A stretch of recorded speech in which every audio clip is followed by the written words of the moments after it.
And so Ephesians chapter 6, we were, Ephesians chapter 5, we talked about the submission part, and then we got to the sacrifice part of the husband in that latter part of the chapter. Then we come over to chapter 6. Now Paul gives some advice to the family, to the husband and wife who has come together to be husband and wife. Eventually, they may have it. Now all husband and wife have children. Some don't. But this is for those who do have children. The situations are different. It's not the same in every household. I know a couple that have been married for years and they don't have any children. That's okay. But then I know a multitude of married couples that do have children. Some have a couple, some have quite a bit. I know a man at work, he has about 8. And if anybody needs a copy, Bob has made some copies and handed out to him. As I said, we're on question number 4. We're looking at C. So now he must grow in his relationship with his children. So as we think about how he would grow, what is one of the aspects here in Ephesians chapter 6, probably by verse 4, right? That he could grow in his relationship with God as far as toward his children. Anybody want to read verse 4? Fathers, do not provoke your children to anger, but bring them up in the discipline and instruction of the Lord. All right, we don't want to provoke them to anger. So as a leader, as one who has authority, he does not want to cause his children to be resentful. So there is a certain way that he must handle the situations of training. You're going to be challenged with various situations with your children because you're the one that's leading. You're the one that's leading what's right and what's wrong. Everybody remember what 2 Timothy, this just came to my mind, 2:24 says? All right, the servant of the Lord must not strive, But be gentle. but be gentle. You can take that principle when dealing with your children. We must strive to be gentle with them. And then act to teach them. That's right, with meekness. Oh, that would be a great characteristic, Bob, of the father. A man who's meek. What does that mean? Humble. Okay. Is that word used towards someone in the Bible? It speaks about him in the Old Testament. Christ. Right. Okay. Somebody else I'm looking for. Abraham. Moses. Moses. Moses was the meekest man in all the earth. Yeah, that's right. What a compliment for anyone having power and control. Not being arrogant, not being boastful, but meek. And so I think that would play great dividends when teaching our children. You know, you got so many parents, so many fathers that in the manner which they use could cause their children to be resentful in the end. And that's the last thing you want. Why is that so important that you don't want to cause your children to be resentful? Now, I've had some children, so I can speak on this. You see, somebody ain't never had children can't speak to me on this because you've never been in that situation. But now, you can say, well, I know what I heard. Yeah, but you ain't been in it.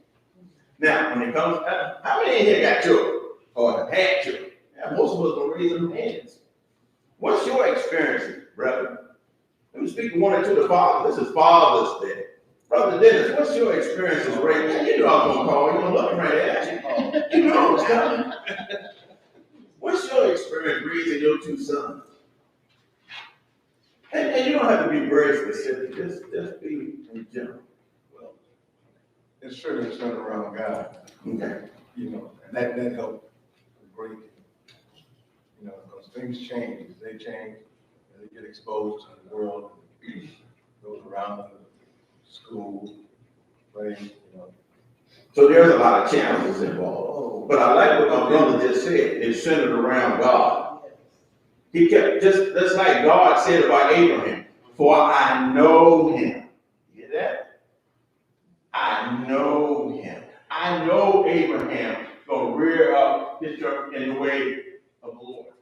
That's a great compliment from God about someone. I know him. He just said he kept God in the forefront as he raised his sons. How about you, Brother Chris Mack? I think having sons versus or daughters versus sons. Okay, now we're going gender, son, daughter, all right, children. So I think you have to be a little bit more understanding with them, Okay. a softer hand at times where the standard is the standard, but you're trying to keep guiding them and showing them the value of what we're doing and explain it to them, and always keep everything in a very positive. Like when we talk about the church, we talk about the eldership, everything's always in a very positive light. Okay. And we always say, I look toward these men, I talk to them, there are examples. And so we keep this in a positive light and show them the value, kind of keep speaking to them on what life should look like as they grow older. So. Okay. And those are all good answers because you all have children.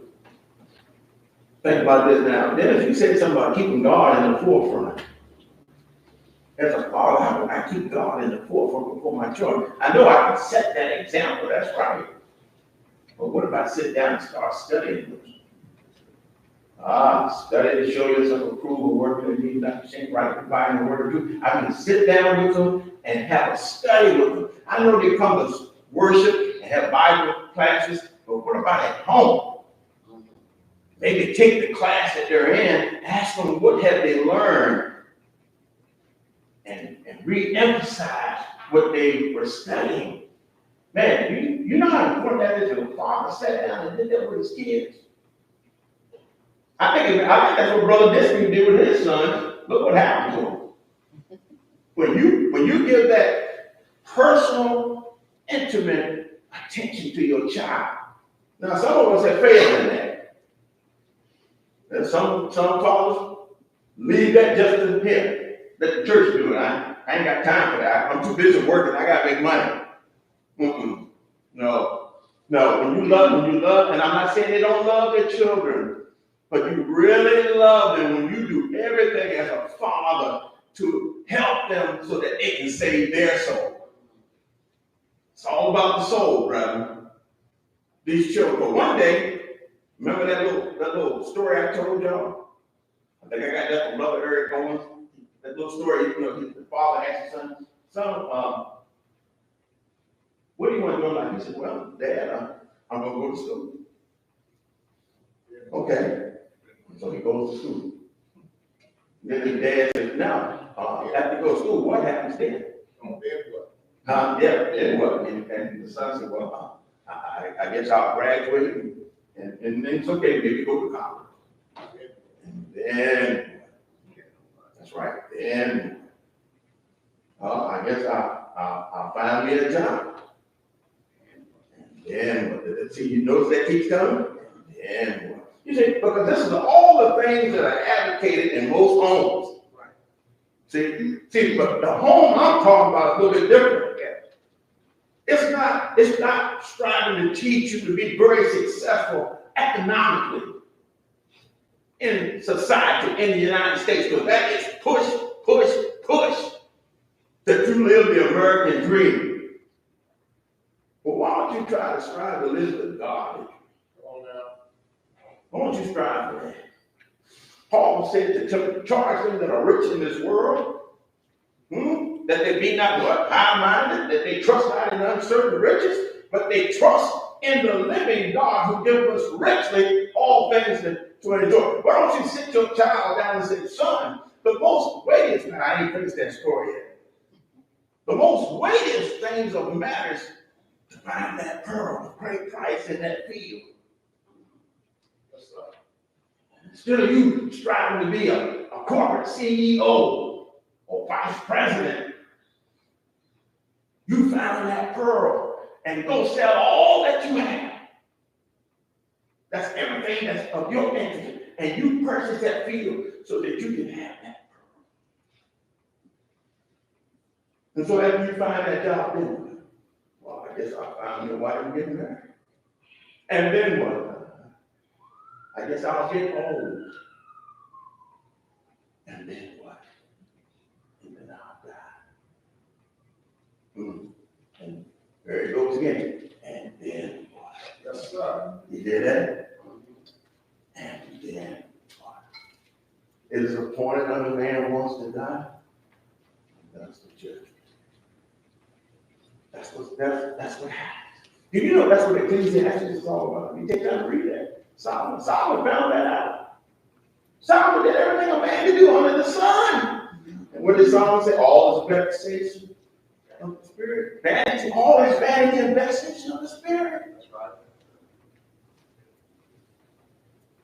Isn't that why Jesus said, to him that will save his life will lose it, and he that will lose his life for our sake will find it?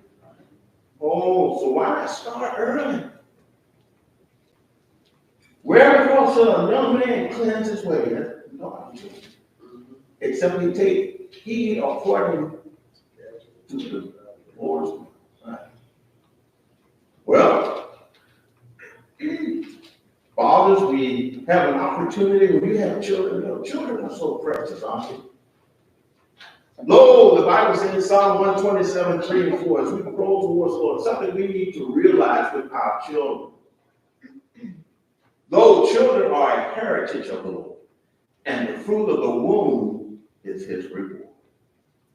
Psalm 127, verse 3. As arrows are in the hand of a mighty man, so are children in you. They are so impressionable at that time. You can't wait for a child to grow up to be 15, 16, 17, and then try to give them some talent. You know why? Because they think they know as much as you do. It may be too late. But you start way down here when they're young. Because you want them to trust you. So that you want to set an example so that give them cause and reason to trust. Most children trust their mother and father. But we don't want to do things that will cause them not to trust you. That's why you got that instruction. Don't provoke. And number two, you want to be understanding, just as you had said earlier. You need to be understanding so the child knows that any situation they can come to you. You want them to be able to, of all people, you want them to come to you. You don't want to get it to the point where they got to go to your neighbor. Miss Nelsie, I need to talk to you because I can't talk to woman there. You want them to come to you. That's right. You want your child to know you have their best interest. They need to know that. Because they need to feel safe and secure in your care. That's not true in all homes. That's like I tell my wife sometimes. Not all mothers are good mothers. There are bad ones out here. And not all fathers are good fathers. There's some bad ones out here. But that's not what we're talking about right now. We're talking about the godly home is what we're talking about. This man is showing the attributes of God in his home. He's demonstrating it. And so he grows in his relationship with his children. He warns his children about the dangers in this life. As a father, I think that's most of his responsibility. Yes, the mother may warn in some aspects, but the father certainly should be warning. There are dangers out here. It's not full of living white fields everywhere. There are dangers and pitfalls out here. And if they're going to be taught about them dangers, it should be in the home. Don't let society teach. Don't let the school teach. You teach. That's right. When I think about leading our children, it's imperative that what is right should be demonstrated to them. Think about what Hebrews 13:4 says. Marriage is on, and that head is under the whoremongers and fornicators, God is going to judge. So your children need to see a good marital relationship. Children need to see that. They learn from it. So this is what the ideal father looks like. So this is what the ideal mother looks like. And they see how father loves the mother. That's why you read that in Ephesians 5. How the husband loves his wife. They need to see that in example so that when they get old enough and they think about this, prospectively looking for a mate, they already have a good template at home. And you know, one of the things father should be teaching his son, make sure you find you a young lady that's godly, that loves the Lord more than herself. Young ladies, you make sure you find a man that's not flashy, that has a lot of money, that has beautiful cars and a big old, no, that's not what you're looking for. Make sure you find a humble, godly man. You find him. Amen. You teach them that early. You know, an ounce of cure will go a long ways to avoid the many heartaches. How many have made the wrong decision? And it's been costly.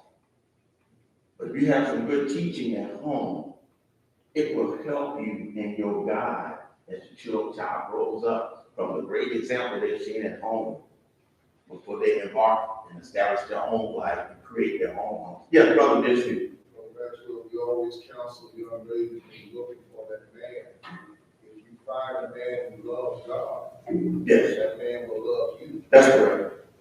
But if you find an atheist, agnostic, or something like that, you don't know what you're going to get. You don't know, no, sir. And sadly, too many of our young women sometimes find those, Mm. and it ends up terrible.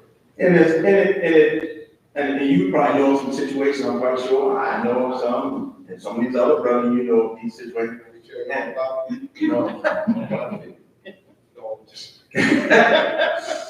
And so, you know, when you see, let's say, a lady who's a member of the church, and she goes out and she wants to marry a man who's not a member of the church.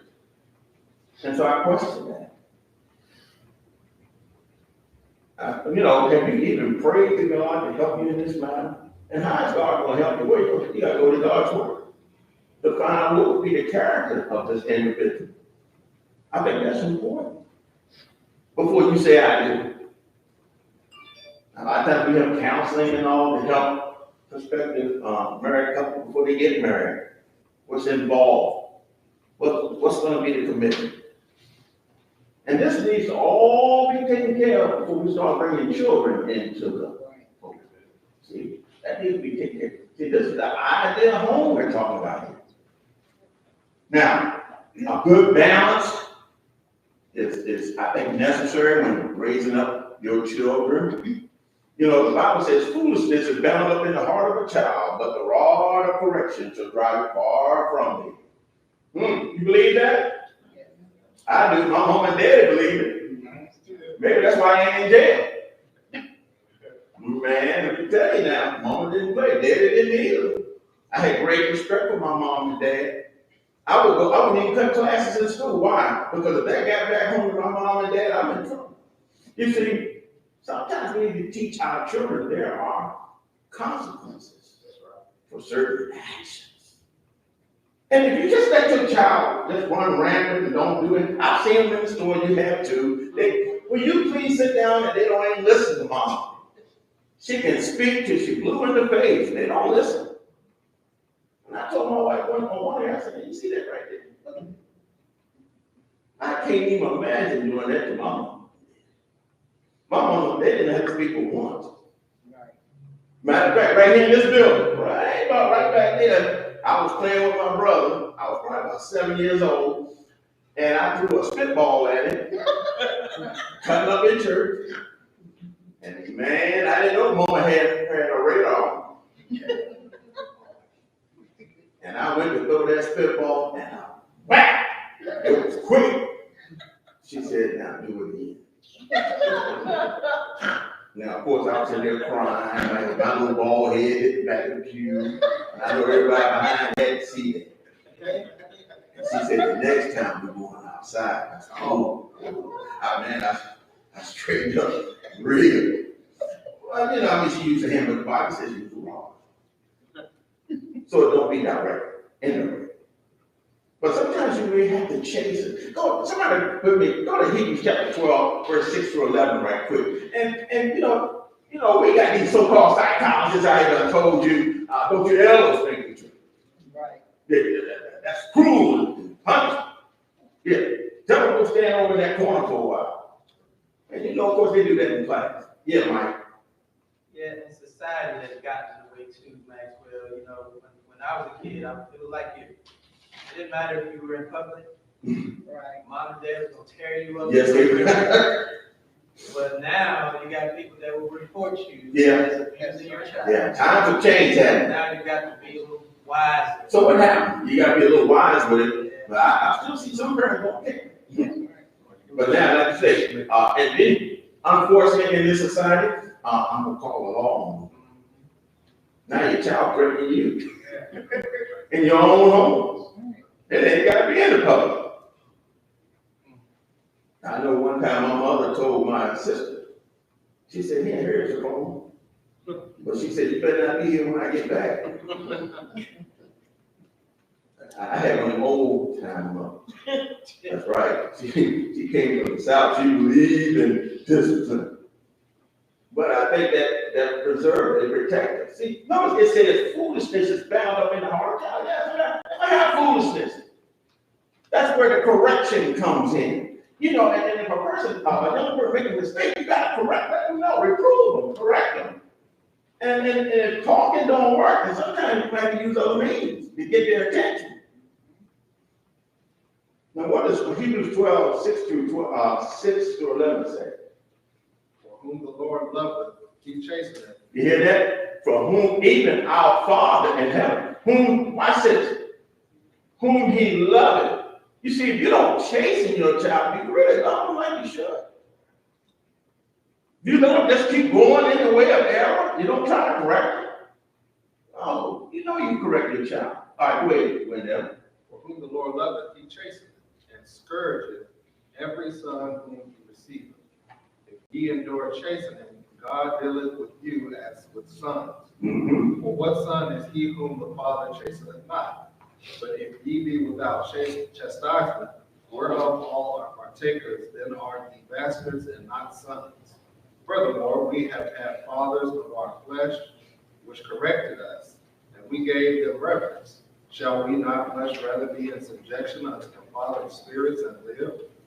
For they verily for a few days chastened us after their own pleasure, but he for our profit, that we might be partakers of his holiness. Yeah. Stay for their own pleasure, to eat for our profit. And Brother Maxwell, that can be very difficult. I struggled with that for a long time. What do you struggle with? That discipline, because you're at work or you're deploying, you're gone, you come home, you want to play with the kids, but they're in trouble, and you have to assume that role.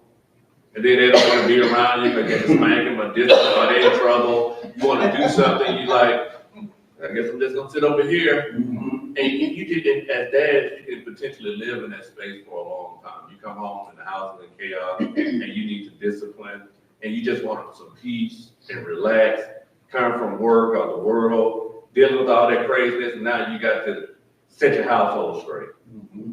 And so, that can be a challenge for fathers when you want that peace or goodwill from your kids, and they're in trouble acting crazy, and you got to do what you got to do. Now, Chris, now what you kept using that word challenge. And that's what this is all about. You see, the God is going to mold you to be a certain type of man if you're going to run this church. See, if you can't handle the crisis, then you can't be in here. But the Lord will tell you, you're going to have some crisis in the congregation. And you can't fret and step back. So I can't deal with this. Well, then you need to step down. There's going to be adversities. I've been an elder since 2005. I've been confronted with quite a bit. And there's some time I almost had to go back home and pray. And I said, okay, don't let the old Maxwell come out. No, sir, I got to show Christ. And I'm going to tell you, that's not easy. Because sometimes, brother, just when you on their hands. We can't use that method. No, sir. Can't do that. Mm-mm. That's why when you look at Galatians 2:20, brother Chris, I'm crucified. I done died. That old Maxwell, that old Chris is gone.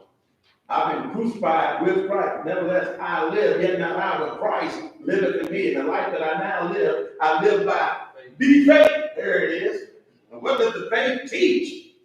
Now we need to learn, what does that teach? I live by the faith of the Son of God who loved me. There's my motivation for living right. And gave himself for me. There it is. Now, we're starting to get there. Sometimes we want to have to suffer in that. We have to bear with our children to get the understanding, to strengthen the relationship. But they need to see that it's real in your life.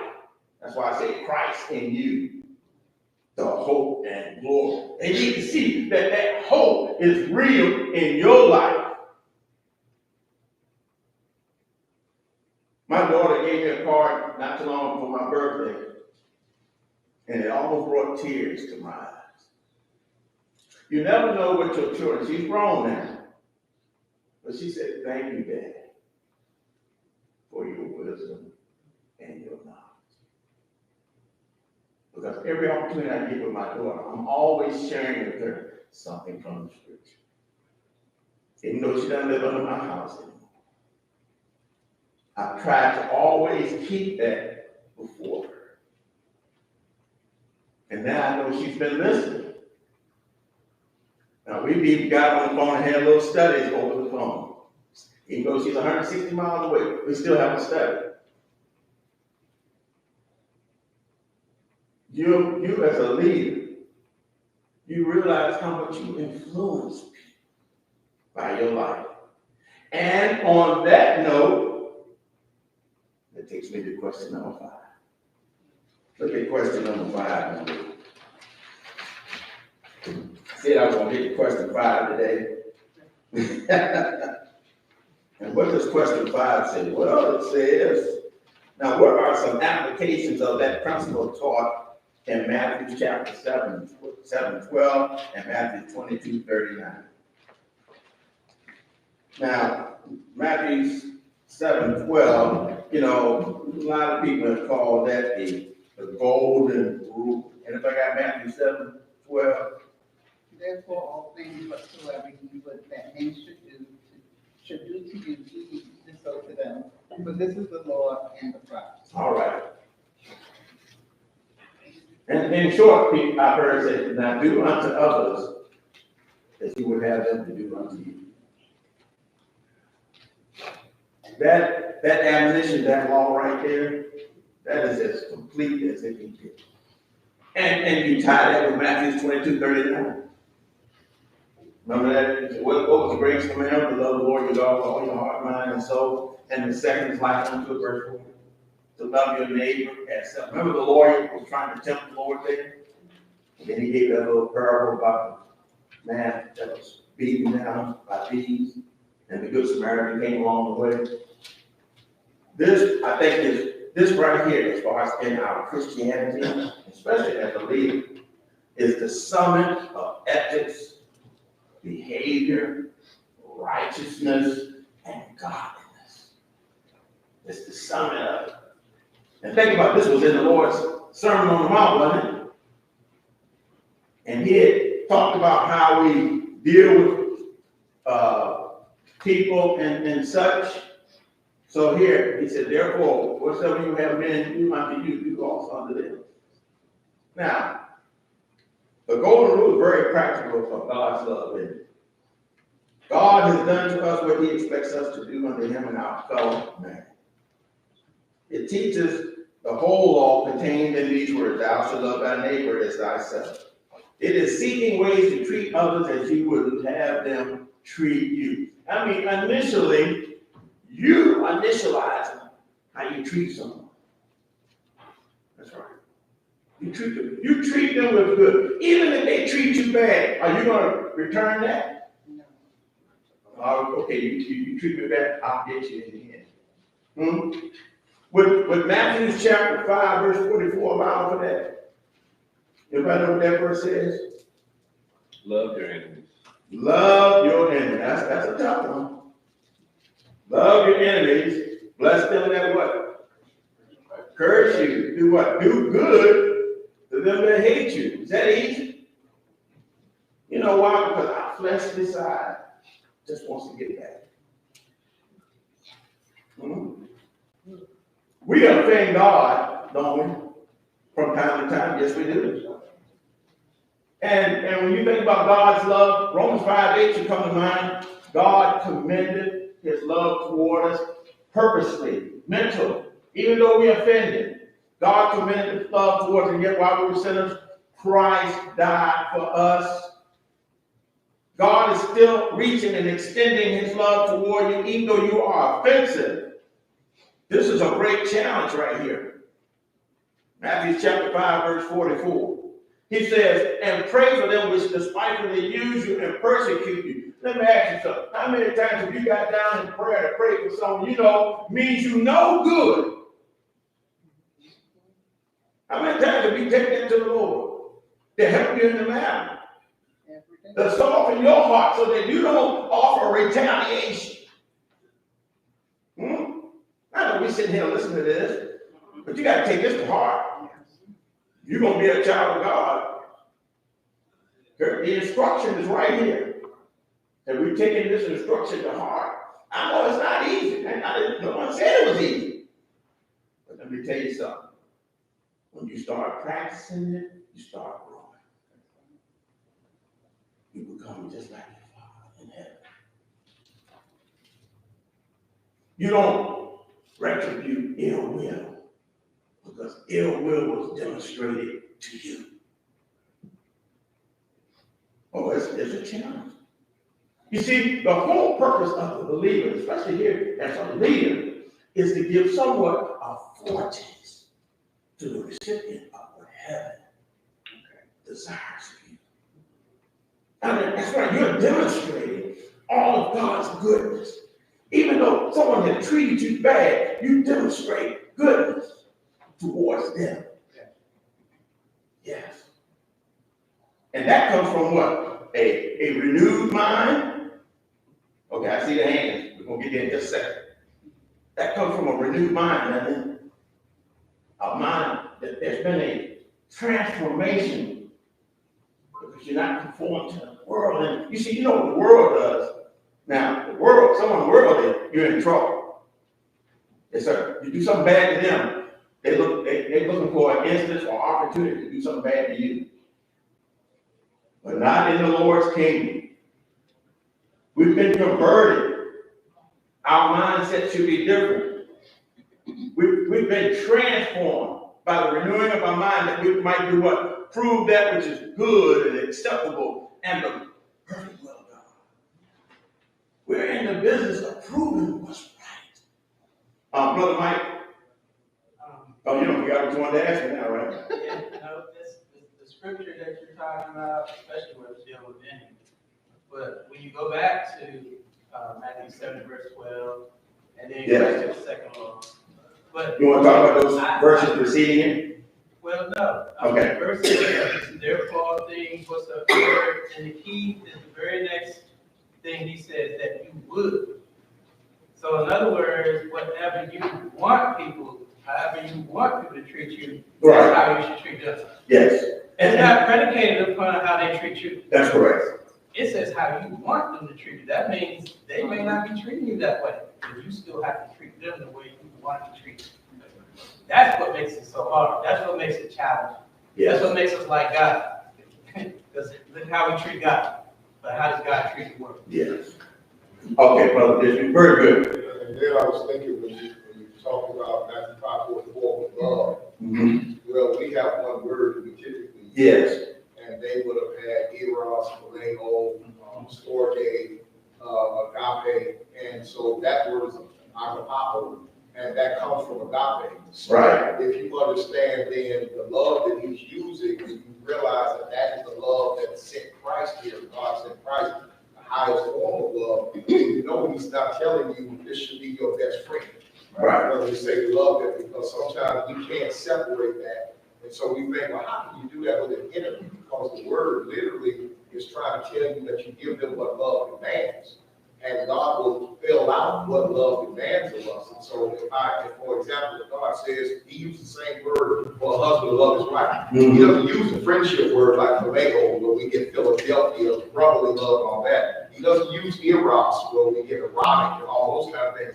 Those kind of words you may be more familiar in marriage, but he uses agape, the same word he says to love the enemy, which means if a man's gonna love his wife, he's got to do some things. Yeah. He's got to provide for her. He's got to take care of So her this, well-being. not to interrupt you, this flows from a mental, more of a mental agape. Because it's purposeful, regardless. Action word. It's an action word where it's demonstrated and it's always pointed towards its recipient. You see, love working no ill to his neighbor. There it is. And then you see all the facets of God's love in what, 1 Corinthians 13, what love does and what love does not do. All right, and so when you think about this, Matthew 7:12, as Mike so adequately just pointed out, along with Matthew 22:39, these things should flow from this, to be courteous, kind, and considerate. To show respect for others by the way we speak to them and treat them. Especially those in the faith, our brothers and sisters. How many brothers have been disrespected or have been spoken ill will to? You know, season your speech with salt. That's right. Speak grace unto the ear of the hearer. Keep your word. That's right. You know, keep your word. You know, do what you say and say what you mean. Yeah, don't say one thing and do something else. It becomes unequal. Wait a minute, this ain't lining up with what you just told me. You know, words do mean a lot. And you are judged by your words. You know that? Yes, you are. You open your mouth. Now, I can't judge your intentions. A lot of times when you open your mouth, I learn a little bit. For out of the abundance of the heart, what happens? The mouth speaks, doesn't it? Yes, it does. So keep your word. Now, proper attitudes towards not only your members in the family, your wife and your children, but as a leader, you must carry these sometimes outside the family. With your associations with others. Includes helping them in any way, avoiding gossip, bitterness, learning how to control your temper and your tongue. All that can ebb out of Matthew 7:12. Brother Maxwell? Yes. Tuesday morning Bible study, Brother Greg is starting a new lesson on bitterness. On bitterness? Yeah, and a lot of this that we're covering today is bringing me back to some of the things that we talked about on Tuesday morning. But I always tell my kids, when they were little and even now, be the change you want to see in the world. You know, and if you have this against your siblings, your friends, your neighbor, whatever the case may be that change. You know, let them mirror that and see it. And if they see it, then they'll mirror it, hopefully, prayerfully. But I know that Simone and Chris have done a great job bringing up their kids. I was talking to JP yesterday, and after a long time on the phone, he said, "Okay, G, I have to go. I'll see you tomorrow, God willing." He's 6 years old. I'll see you tomorrow, God willing. You know, Isn't that beautiful? listening, and he Coming from a young child. Yeah. Brother Chris, Simone done a great job. Yes, they have. Yes, they have. And they are. Train up a child in the way he should go. That's right. They train them well. Yes, sister. Good morning, everyone. I apologize about this, but once again, I'm still new at this. But when I was brought up, yes, I was one of those that my grandparents, they raised me. We had those big Bible study books, and we read them every night. Me and my brother read different sections of it. That's how they taught us. about the Bible. We not even thinking what that was at that time. But when I grew up, I did things because I think I still had that background in me. You know, it kept me all right. I hate to say it like that, but my husband was one of those that said, okay, you discipline them now when they're young, you don't have to do it when they're older.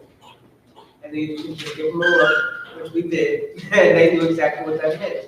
But one thing else I want to say is that our son, we had two sons, our son was raised with Michael as his father.